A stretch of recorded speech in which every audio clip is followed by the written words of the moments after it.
Hello and welcome to Judiciary with Anusha. Today I'm going to start with a new playlist that is International Organization. अब international organisation अगर आप देखो तो दो states में तो प्रोमिनेंट है, एक है उत्तराखंड जुडिशरी और एक है आपका यूपी, राइट। उत्तराखंड जुडिशरी का भी अगर सिलेबस देखो तो उसके अंदर बेसिकली इंटरनेशनल लॉ कहा गया, तो इंटरनेशनल लॉ का तो एम्बिट काफ़ी बड़ा है। वेराज जो हमारा यूपी है, यूपी क्लियरली उसने मेंशन कर रखा है इंटरनेशनल ऑर्गेनाइजेशन। अब इंटरनेशनल ऑर्गेनाइजेशन में जो सबसे इम्पॉर्टेंट आता है वो है आपका यूनाइटेड नेशन। यूनाइटेड नेशन पढ़ने के बाद बाकी जितने भी इंटरनेशनल ऑर्गेनाइजेशंस हैं हम वो भी डील करेंगे एक चार्ट फॉर्मेट में कि किस टाइप के क्वेश्चंस आते हैं। नाउ ये आपको ये पीडीएफ आप चाहोगे तो आप कमेंट डाउन कर सकते हो, I will send you the PDF, वरना आप गूगल से डाउनलोड भी कर सकते हो। अगर आपको ये मार्क्ड पीडीएफ चाहिए, yet again you can comment down below and I will give you the Telegram channel and आप उससे ले सकते हो। सबसे पहले क्या बात हो रही है, the charter of the United Nation. तो the charter of the United Nation मतलब कुछ एक्सपेक्टेशन है इस यूनाइटेड नेशन से, आप क्या एक्सपेक्ट कर रहे हो, यूनाइटेड नेशन क्यों फॉर्म हुआ।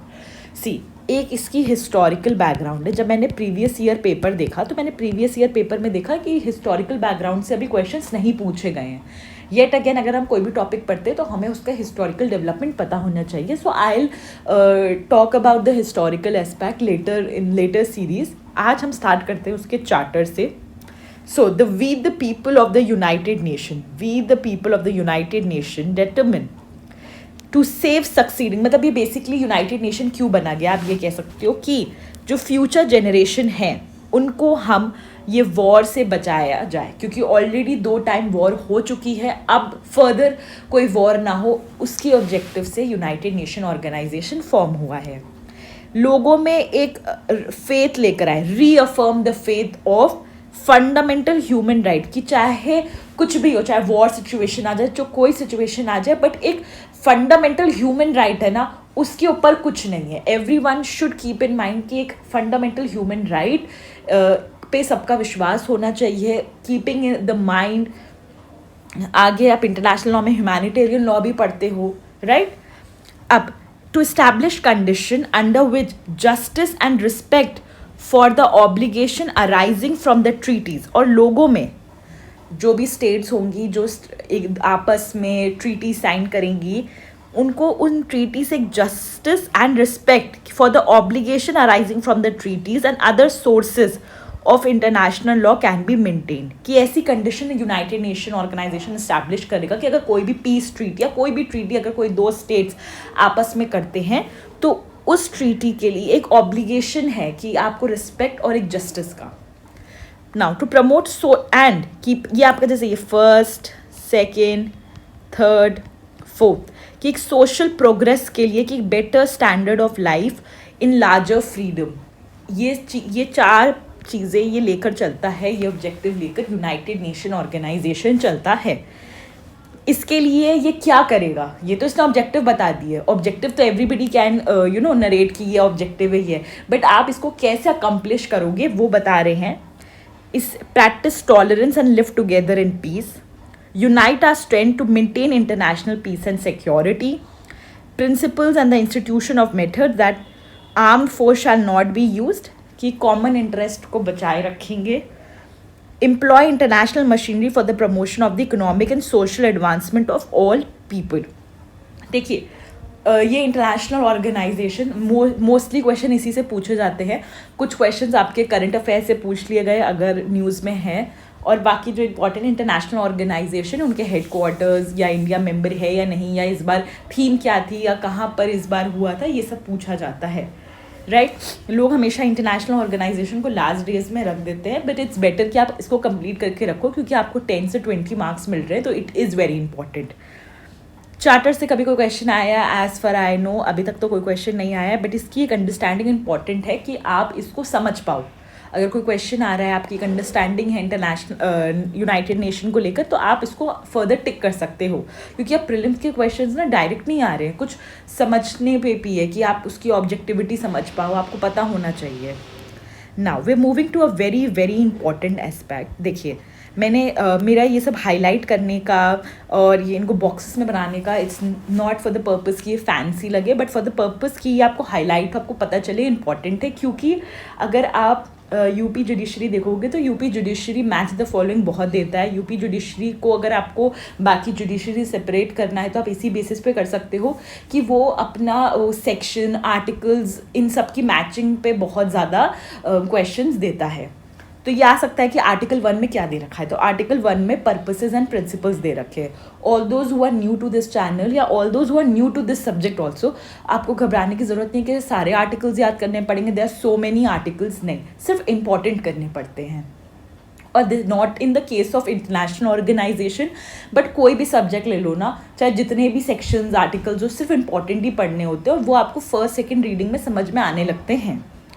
नाउ आर्टिकल 1 बेसिकली किसको डील करता है? आर्टिकल 1 बताता है पर्पस को, कि यूनाइटेड नेशन का पर्पस क्या है, ये पता होना चाहिए। कि आर्टिकल 1 बात कर रहा है पर्पस के बारे में। क्या पर्पस है उनका? पर्पस है कि वो मेंटेन करेंगे इंटरनेशनल पीस एंड सिक्योरिटी। और international peace and security again वो कैसे करेंगे? जिससे कि वो ऐसे मेंटेन करेंगे कि वो इफेक्टिव कलेक्टिव मेजर्स लेंगे, प्रिवेंट करेंगे और रिमूव करेंगे जो भी थ्रेट है टू द पीस, और सप्रेस करेंगे जितने भी एक्ट्स है अग्रेशन के। Now not only that they'll maintain international peace and security, but also they will develop friendly relationship among the nations. जब लोगों में friendly relationship होगी तभी peace and security की भावनाएं आएंगी। जब आप अपने दोस्तों से कम लड़ते हो, राइट, दोस्त बनेंगे, आप समझोगे उनको, तो फिर आप पीस मेंटेन कर पाओगे। मतलब एक तुरंत कॉमन इंटरेस्ट पे आ पाओगे, एक कॉमन नेक्सस पे आ पाओगे कि चलो ठीक है, लड़ाई से ज़्यादा आप समझना चाहोगे, कॉर्पोरेट करना चाहोगे। फिर अब आपको आपने क्या किया? इंटरनेशनल पीस एंड सिक्योरिटी आपको मेंटेन करनी है, आपको लोगों में फ्रेंडली रिलेशनशिप बनाना है। तो ये जो इंटरनेशनल कॉर्पोरेशन आपको अचीव करना है, ये आप कैसे करोगे? तभी कर पाओगे ये जो इंटरनेशनल प्रॉब्लम्स आती हैं इकोनॉमिक के बेसिस पे, सोशल, कल्चरल, ह्यूमैनिटेरियन कैरेक्टर में जितनी भी प्रॉब्लम्स आती है ना, इनको आप सॉल्व कर लो। जैसे ही ये सॉल्व होती रहेंगी तो दिक्कतें नहीं आएंगी, जब दिक्कतें नहीं आएंगी तो लड़ाई नहीं होगी। एंड यूनाइटेड नेशन एक सेंटर बने for harmonising the action of the nation, जिससे कि सारे ये जो कॉमन एंड्स हैं ये रिसीव हो पाएँ। I hope purpose of the United nation आपको क्लियर है। अगर आपको क्लियर ना हो, प्लीज़ फिर से इतना पार्ट आप फिर से सुन लेना, एक स्टोरी फॉर्मेट में आपको क्लियर हो जाएगा।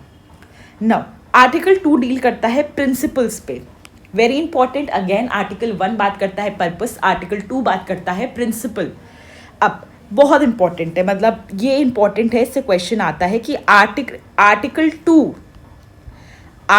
2 का पार्ट 1 बेसिकली डील्स विद कि ऑर्गेनाइजेशन, जो यूनाइटेड नेशन ऑर्गेनाइजेशन है, ये बेस्ड है principle of sovereign equality of all its member, कि सारे मेंबर, जितने भी मेंबर्स हैं जनरल असेंबली के, या जितने, हाँ मैंने जनरल असेंबली क्यों बोला है आपको लेटर ऑन क्लियर होगा, क्योंकि जितने भी मेंबर्स यूनाइटेड नेशन के होते हैं वो all are the members of the General Assembly. So all the members of the United Nation, all the members of the General Assembly, जैसा भी आप बोलो, सब यूनाइटेड नेशन की नज़रों में, यूनाइटेड नेशन ऑर्गेनाइजेशन की नज़रों में सॉवरेन इक्वालिटी है, सब equal at in the eyes of United Nation organisation. Very important point. Point 2 talks about कि all members shall fulfil in good faith the obligation assumed by them in accordance with the present charter.